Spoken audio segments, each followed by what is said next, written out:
உங்க நாமத்தில மகத்துவம் உண்டு. அப்பா உங்க நாமத்தில வல்லமையுண்டு. அப்பா உங்க நாமத்தில மகத்துவம் உண்டு.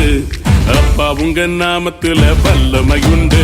உங்க நாமமே என் பட்டயம், உங்க நாமமே எனக்கு கேடகம்.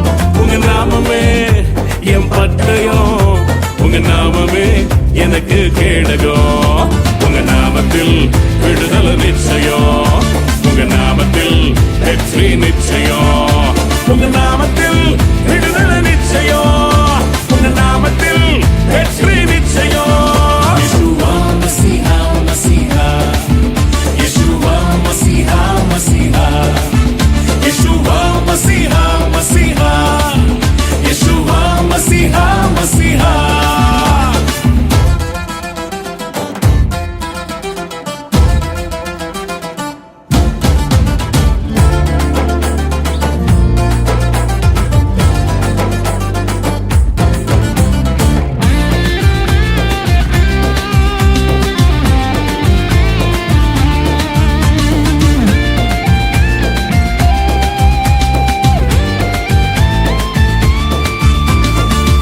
கோடி நாமங்கள் வேர்ல்டுல உண்டு, ஆனாலும் உங்க நாம ஸ்பெஷல் நாமமே.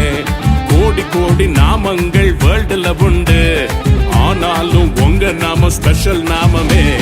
ஜீவனை தந்து ரட்சிப்ப தந்து வாழ வச்சது உங்க நாமமே. ஜீவனை தந்து ரட்சிப்ப தந்து வாழ வச்சது உங்க நாமமே. உங்க நாமமே என் பட்டயம், உங்க நாமமே எனக்கு கேடகம். உங்க நாமமே என் பட்டயம், உங்க நாமமே எனக்கு கேடகம். உங்க நாமத்தில் விடுதலை நிச்சயம், உங்க நாமத்தில் வெற்றி நிச்சயம். உங்க நாமத்தில் விடுதலை நிச்சயம், உங்க நாமத்தில் வெற்றி நிச்சயம். Yeshua Masiha Masiha, Yeshua Masiha Masiha, Yeshua Masiha Masiha, Yeshua Masiha Masiha.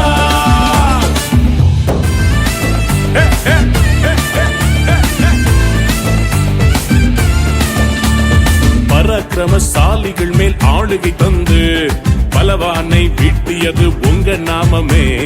பராக்கிரமசாலிகள் மேல் ஆளுகை தந்து பலவானை வீட்டியது உங்க நாமமே.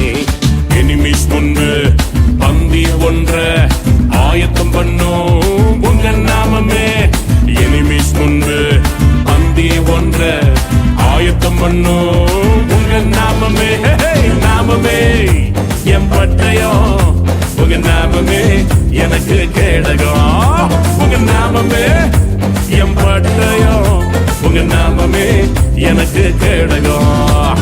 உங்க நாமத்தில் விடுதலை நிச்சயம், உங்க நாமத்தில் வெற்றி நிச்சயம். உங்க நாமத்தில் விடுதலை நிச்சயம், உங்க நாமத்தில் வெற்றி நிச்சயம்.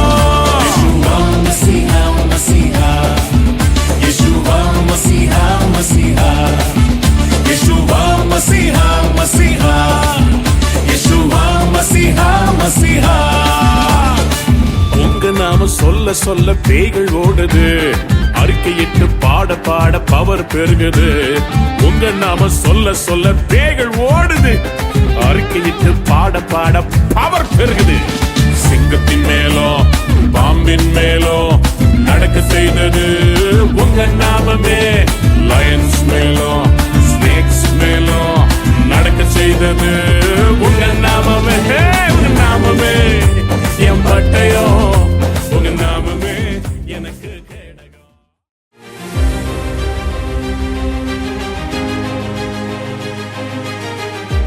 சங்கீதம் 68:20. நம்முடைய தேவன் ரட்சிப்பை அருளும் தேவனாயிருக்கிறார். ஆண்டவராகிய கர்த்தராலே மரணத்துக்கு நீங்கும் வழிகள் உண்டு. திடீர்னு சொல்லிட்டு யாராவது வியாதிப்பட்டு மரணத்துக்கு பக்கத்தில் போயிடுறாங்க. என் கூட வேலை பார்க்குற ஒரு சாருக்கு வயசே ஆகலை, ரொம்ப சின்ன வயசு. திடீர்னு கேள்விப்பட்டால் பைபாஸ் பண்ணியிருக்கிறாங்கன்னு சொல்லிட்டு, அப்போ அந்த குடும்பத்தார் அவங்கெல்லாம் எவ்வளோ மன உளைச்சலில் இருப்பாங்கிறது சிந்திக்க வேண்டும். இன்றைக்கி எத்தனையோ பேர்கள் மரண பயத்தோடு வாழுகிறார்கள். வியாதியினாலே, மருத்துவர்கள் கைவிட்டபடியினாலே, எத்தனை ஹாஸ்பிட்டலாம் போய் என்னெல்லாமோ ட்ரீட்மெண்ட் எடுத்ததுனால இனி ஒன்றுமே இல்லையோன்னு சொல்லி பயத்தோடு இருக்கிறாங்க. ஆனால் இங்கே ஒரு வசனம் அழகாக சொல்லுகிறது, ஆண்டவராலே கர்த்தராலே மரணத்துக்கு நீங்களாகும் வழிகள் உண்டு. ஆண்டவர் வந்தால் போதும், தொட்டால் போதும், அவ்வளவுதான். எவ்வளோ பெரிய வியாதியாக இருந்தாலும் அது மாறிடும். எவ்வளவு லட்சம் எத்தனை கோடி கடன் இருந்தாலும் கர்த்தர் வந்துட்டாருன்னா அது ஒரு நிமிஷத்தில் மறைந்து போகும். அந்த கடன்கள்லேருந்து நீங்களாகும் வழிகள் உண்டு. பக்கத்து வீட்டில் இருக்கலாம் பொல்லாத மனிதர்கள், உங்களை பகைக்கலாம், உட்கார பாய்க்கலாம், உங்களை அழிக்கணும்னு வந்திருக்கலாம், நெருக்கலாம். ஒரு நிமிடத்தில் கர்த்தர் அவங்க கையிலேருந்து உங்களை விளக்கிடுவார், அவங்கள காணாமல் போக பண்ணிடுவார். எவ்வளோ பெரிய ஆபத்தில் நீங்கள் நின்று கொண்டிருந்தாலும் இன்றைக்கு உங்களை அதிலிருந்து வெளியே எடுப்பதற்கும் புது வாழ்வு தருவதற்கும் ஆண்டவரிடத்தில் வழிகள் உண்டு. ஆண்டவரை கூப்பிடுங்க. யாரெல்லாமோ கூப்பிட்டு பார்த்து இவனு நடக்கலைல்ல, இன்றைக்கு இயேசுவை கூப்பிடுங்க. அவர் உங்களை எல்லா பயத்திற்கும் நீங்களாக்குவார். மரணங்களிலிருந்து வெளியே வருவதற்கு அவருக்கு இடத்துல வழிகள் உண்டு. என்ன வியாதியாக இருந்தாலும் தப்பி சொல்வதற்கு வழிகள் உண்டு. கர்த்தர் உங்களை ஆசீர்வதிப்பாராக. ஆமென்.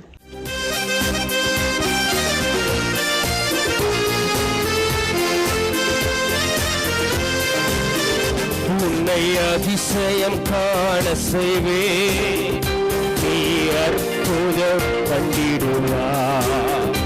உன்னை அதிசயம் காண செய்வே, நீ அற்புதம் கண்டிடுவா.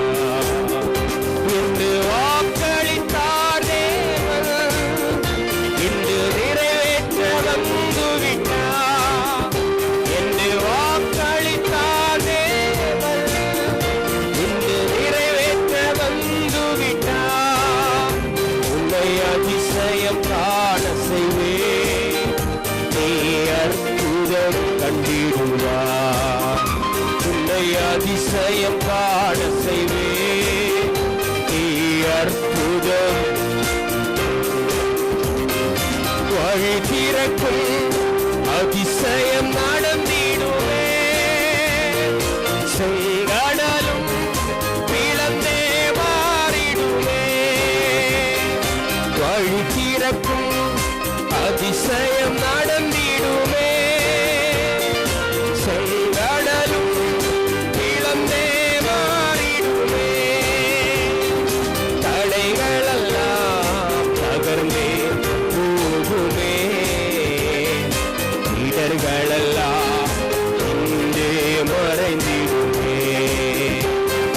தடைகளெல்லாம் தகர்ந்தே போகுமே,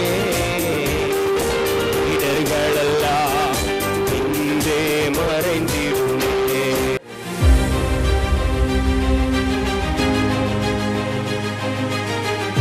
சிறியவனை பொழுதிலிருந்தும் எளியவனை குப்பையிலிருந்தும் எடுத்து உயர்த்தி ராஜாக்களோடும் பிரபுக்களோடும் பந்திருக்க செய்கிற அருமை ஆண்டவர் இயேசு கிறிஸ்துவின் இனிதான நாமத்தினாலே இந்த சத்தத்தை கேட்கின்ற உங்கள் அனைவருக்கும் என்னுடைய அன்பான வாழ்த்துகள். பிரியத்துக்குரியவர்களே, இந்த வாரம் சனிக்கிழமை கர்த்தருக்கு சித்தமானால் காலை 10 மணிக்கு நாசரேத் தேவனுடைய மாளிகையில் வைத்து நம்முடைய விடுதலையின் கூட்டங்கள் நடைபெறும். எத்தனை ஆயிரக்கணக்கான ஜனங்கள் மாதந்தோறும் பங்கு பெற்று இயேசு கிறிஸ்து தரும் விடுதலையை பெற்று செல்கின்றார்கள். நீங்களும் கூட வாருங்கள். எவ்வளோ பெரிய போராட்டமாய் உங்களுக்கு இருந்தாலும் இயேசு உங்களுக்கு விடுதலை தருவார். நம்முடைய ஊழியத்தின் சார்பாக கட்டப்பட்டு நடத்தப்பட்டு வருகிற அடைக்கலான் குருவி எனப்பட்ட ஆவிக்குரிய முதியோர் உள்ளத்தை நீங்கள் அறிவீர்கள். மிகப்பெரிய தரிசனத்தோடு தியாகத்தோடு கட்டப்பட்டு நடத்தப்பட்டு வருகிறது. எவ்வளோ நல்ல ஊழியக்காரர்களும் குருவானவர்களும் நாள்தோறும் வந்து அவர்களுக்காக சிறப்பு ஜெபத்தை ஏறெடுத்து அவருடைய ஆவிக்குரிய வாழ்க்கையில் போதனை கொடுத்து நடத்துகின்றார்கள். தினந்தோறும் அவர்களுக்கு நல்ல உணவு வழங்கப்படுகிறது. எத்தனையோ நல்ல உள்ளம் படைத்த மக்கள் நாள்தோறும் சிறப்பு உணவுகளை வழங்கி வருகிறார்கள்.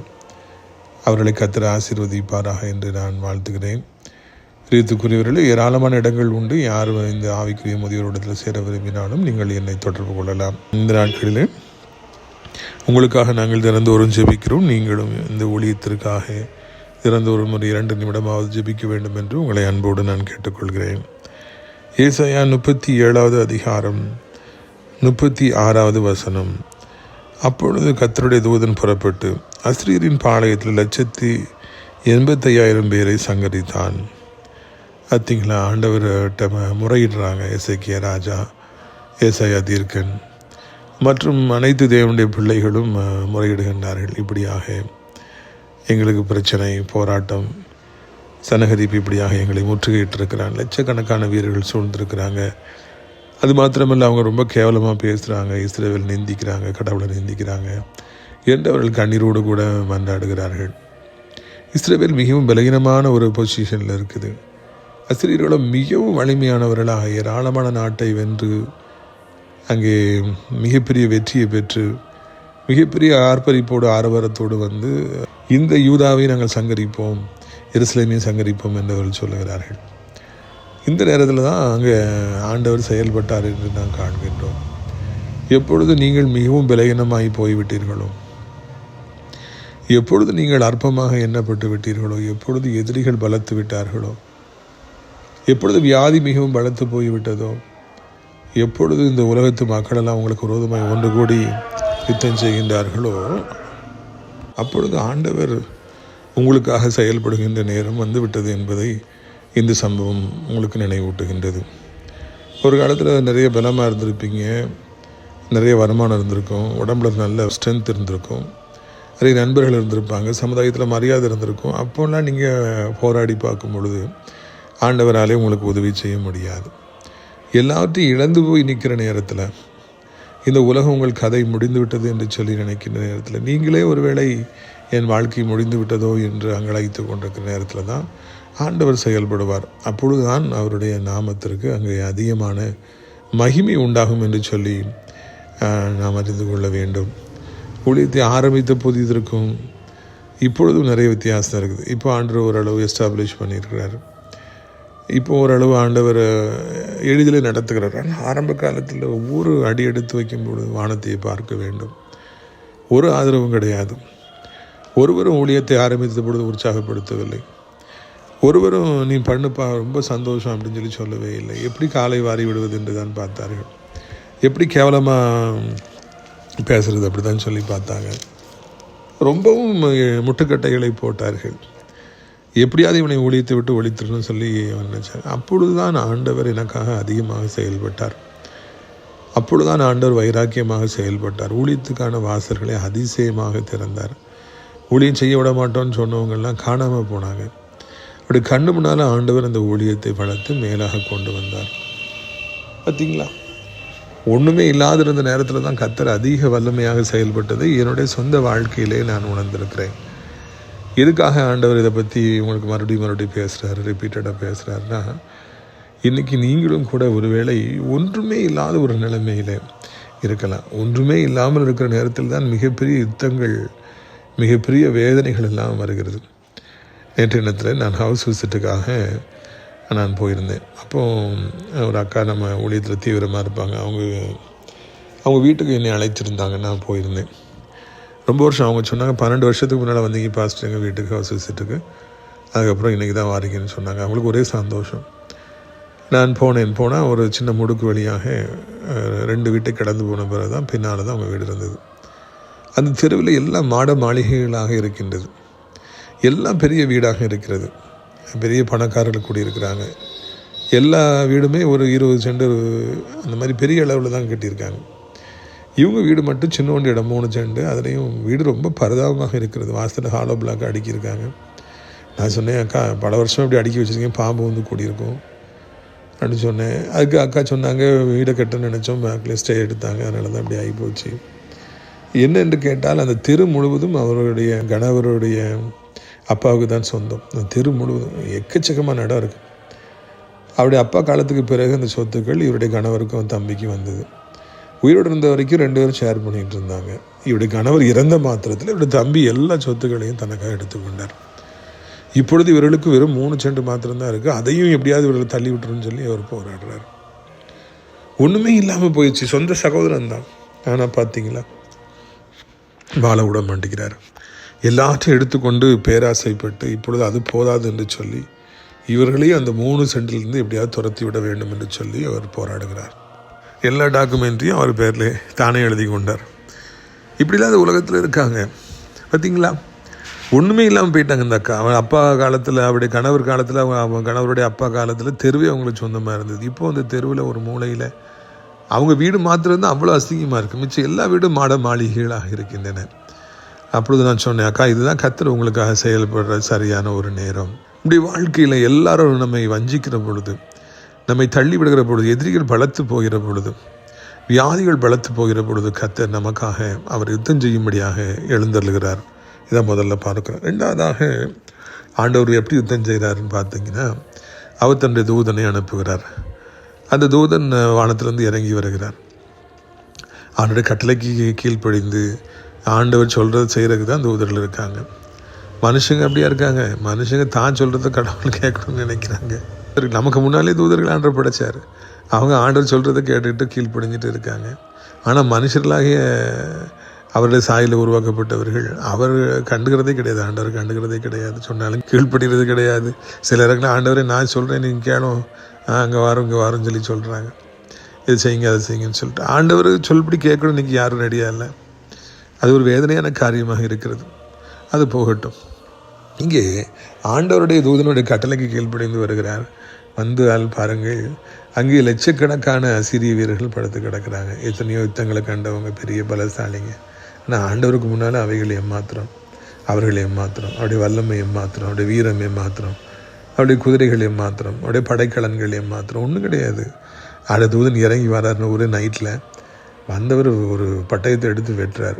ஒரே ராத்திரியில் ஒரே ஒரு தூதன் தான், 2 பேர் கூட வரலை. 1,85,000 அசீரிய வீரர்களை கொன்று போட்டார் என்று சொல்லி பார்க்கின்றோம். நம்ம அடிக்கடி அதை சிந்தனை செஞ்சு பார்க்கணும். ஒரு தூதன் 1,80,000 வீரர்கள். அப்போ ஒரு செகண்டுக்கு ஒருத்தர் வெட்டினா கூட அவ்வளோ ஃபாஸ்ட்டாக வெட்டினா தான் முடியும்னு நினைக்கிறேன். அதுக்கும் அதிகமான நேரத்தில் வேகமாக அந்த தூதன் அவனுடைய கட்டளையினாலே எல்லா எதிரிகளையும் சங்கரித்து போட்டார், கொன்று போட்டார் என்று காண்கின்றோம். இந்த பைபிளில் எனக்கு பிடித்த அற்புதம் இதுதான். ஆண்டவர் ஒரே ராத்திரியில் ஒரே ஒரு தூதனை வைத்து எதிரிகள் எல்லோரையும், லட்சக்கணக்கான எதிரிகள், எனக்கு 2 லட்சம் எதிரிகளை அவர் ஒரே ராத்திரியில் கொன்று போட்டாரா. எதிரிகள் காலையில் எஞ்சி பார்த்தா கொலநடுங்கி போகிறாங்க, ஓடி போகிறாங்க. தேவன் எவ்வளவு பெரியவராக இருக்கிறார். எசேக்கியா ராஜா அப்பொழுது பலகீனமாக இருந்திருக்கலாம், எருசலேம் பலகீனமாக இருந்திருக்கலாம். நம்ம கடவுள் எவ்வளோ பெரியவராக இருந்தார் பார்த்தீங்களா? அவருடைய வல்லமை எவ்வளோ பெருசாக இருக்குது பார்த்தீங்களா? கடவுளுக்கு முன்னால் மனுஷனுடைய பலம் விலவெழுத்து போகும், மனுஷனுடைய பணம் விலவெழுத்து போகும், மனுஷனுடைய அறிவு விலவெழுத்து போகும், அரசியல் பலம், எல்லா ஆள் பலம் எல்லாம் விலவெழுத்து போகும், ரவுடிசம் எல்லாம் விலவெழுத்து போகும் என்பதை காண்கிறோம். கர்த்தர் மாத்திரம் உங்களுக்காக யுத்தம் செய்து விடுவார் என்றால், அவர் உங்களுக்காக ஒரு வார்த்தை சொல்லிவிடுவார் என்றால், அதன் பிறகு உங்கள் வாழ்க்கை மிகவும் மகிழ்ச்சிகரமாக மாறும். உங்கள் வாழ்க்கை மிகவும் சந்தோஷகரமாக மாறும். ஒருவரும் உங்களை அசைக்க முடியாது என்பதை தெரிந்து கொள்ள வேண்டும். ஆனால் அதில் கவனிக்க வேண்டியது என்னென்னா, அவர் செயல்படணும், ஆண்டவரை செயல்பட வைக்கணும், அவ்வளோதான். அவர் மாத்திரம் செயல்பட்டுட்டார் அப்படின்னா எதிரிகள்லாம் ஒன்றுமே இருக்கவே மாட்டாங்க. எதிரிகளை கர்த்தரை அழிப்பார், கண்டிப்பாக அழிப்பார். அவர் அழிக்க வைக்கணும், ஆண்டவரேன்னு சொல்லி அவர் சமூகத்தில் காத்து கிடக்கணும். இறுதியிலே அவர் எழும்புகிற பொழுது எதிரிகள் ஒன்றுமில்லாமல் அவர்கள் தரிக்கப்பட்டு போனார்கள். விடியற்காலை எழும்பி பார்த்த பொழுது எல்லாம் பிரேதங்களாய் கிடந்தது என்று பார்க்கிறோம். இஸ்ரவேலில் ஒரு பெரிய ஒரு மகிழ்ச்சி, யூதாவில் பெரிய மகிழ்ச்சி. எருசலேமிலே மக்கள் ஆரவாரித்தார்கள். யுத்தம் முடிவுக்கு வந்தது. முற்றுகை போட்டவ அந்த ராஜா ஓடி போனான். அவர்களுக்கு விடுதலை கிடைத்தது. அவர்கள் செத்து போனபடியினாலே அவர்களுடைய சொத்துக்கள் எல்லாம், தங்கங்கள் எல்லாம், அவருடைய சாப்பாடெல்லாம் இவர்களுக்கு சொந்தமானது என்று இந்த இடத்துல நாம் காண்கின்றோம். அற்புதமே அவர் நடத்ததில்லை. ஆண்டவர் செயல்பட்டார்னா நம்ம வாழ்க்கையில் இதே மாதிரி தான் இருக்கும். என்ன பிஸ்னஸ் நீங்கள் பண்ணாலும் அதில் மாபெரும் வெற்றியை கொண்டு வருவார். என்ன ஊழியத்தை நீங்கள் செஞ்சாலும் அதுலேயும் பெரிய ஆசீர்வாதம் கொண்டு வருவார். எல்லாத்துக்கும் மேலே எதிரிகளை கர்த்தர் அழிப்பார். உங்களை எதிரிகள் அவருக்கு எதிரிகள். அதனால் எதிர்ப்புகள், உங்களை தடுக்க நினைக்கிற முட்டுக்கட்டைகளை போடுபவர்கள், உங்களை குறித்து அவதூறு பரப்புவர்கள், இல்லாது போலாது பேசுபவர்கள், இப்படிப்பட்டவர்களெல்லாம் ஆண்டவர் உங்கள் வாழ்க்கையை விட்டு அப்புறப்படுத்துவார் என்பதுதான் இந்த நாளிலே நான் சிந்திக்கின்ற காரியமாக இருக்கின்றது. உங்களுக்கு பெரிய ஒரு பிரச்சனையாக தோன்றுறது, ஆண்டவருக்கு ஒரு அற்பமான பிரச்சனை. மழை போல வருகிற பிரச்சனை பனி போல மாறிப்போவது நீங்கள் காண்பீர்கள். இந்த ஊழியத்தின் பாதையில் 30 வருடமாக நான் இருக்கிறேன். ஒவ்வொரு முறையும் ஒவ்வொரு பிரச்சனை ஒவ்வொரு விதமாக வரும். ஆனால் பார்த்தீங்கன்னா கடவுளை சார்ந்து கொள்கிற பொழுது அவைகளெல்லாம் ஒன்றுமில்லாமல் போய்விடும். ஒரு விசை முடக்குவாதம் எனப்பட்ட வியாதியினை நான் பாதிக்கப்பட்டு என் உடம்பில் ஜாயின்ஸ் எல்லாத்துலேயும் மிக அதிகமான வலி ஏற்பட்டது. படுத்த படுக்கை ஆகிட்டேன். எந்திக்கவே முடியாது, உட்காரவே முடியாது, நிற்கவே முடியாது, மாடிப்பள்ளி ஏறி இறங்கவே முடியாது. என்னெல்லாமோ என்னை நேசிக்கிற நம்முடைய ஊழியத்தில் இருக்கிற மருத்துவர்கள் என்னெல்லாமோ மருத்துவர்கள் சொன்னார்கள். தினந்தோறும் எனக்கு கையில் ட்ரிப்ஸ் ஏற்றுவாங்க, கையில் அந்த மாதிரி போட்டிருப்பாங்க, அந்த நீடல் போட்டு நரம்பு எடுத்து என்னெல்லாமோ மருந்து ஏற்றி பார்த்தாங்க. ஒன்றுமே நடக்கலை. நாளுக்கு நாள் மோசமாயிடுச்சு. ஒரு நாள் நான் நர்சம்மா வீட்டுக்கு அந்த நரம்பு எடுக்க பார்த்து முடியாமல் அவங்க போயிட்டாங்க. இன்னொரு நர்ஸை கூட்டம், அவங்க பார்த்தாங்க. அவங்களும் இந்த நரம்பு எடுக்க முடியலன்னு போயிட்டாங்க. குத்தி 3வது ஒரு நர்ஸ் வந்தாங்க. அவங்களும் குத்தின்னு பார்த்து நரம்பு எடுக்க முடியல.